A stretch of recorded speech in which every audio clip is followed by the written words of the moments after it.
falaq dura dursoo suuraan tun suuratul falaq jedhamti isiin suuraa madiinaati moo tamakkaatii keessa muroom'aatu jira aayaanni isiidhaa 5 lakkooysi isii 113 isiin eega suuratul fiilii buute sababaan suuraan tunii fi tan isii boodaa buuteef yahudicha tokko kan waliid je'amuutu falfala nabi muhammaditti godhe haada yookaa ribuu fuudhee bakka 11 hihhidhee waa irratti qara'ee eela tokko keessa kaayee eegasii dhagaa irra kaaye hoggaasan nabi muhammad dhukkuba jabaa dhukkubsate duuba rabbiin malaayikaa ergee nama sihirii yookaa falfala san godhee fi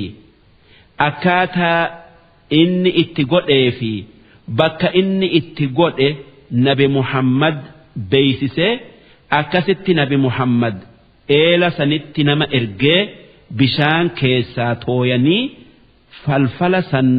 dhagaa jalaa baasanii fidanii nabi muhammad dhukkubsatu dura kaayan hoggaasan rabbiin nabi muhammadiin suuraa qur'aanaa 2 falfala kanarratti qara'i je'ee ajajee irratti qara'e suuraan lamaan قل أعوذ برب الفلق في قل أعوذ برب الناس سورة لمانتن آية خدتك دوبا هقا سورة لمان أرأوا جلق أبي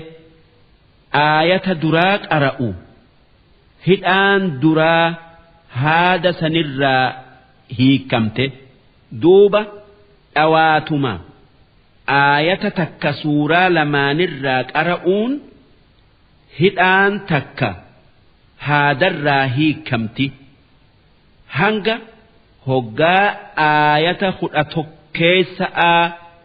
kan suuraa lamaanii qara'u hidhaan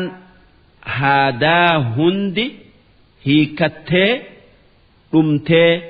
nabi muhammad akka waan hidha'arraa hiikametti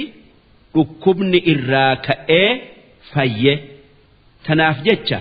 suuraan lamaan tun dawaa jaba nabi muhammad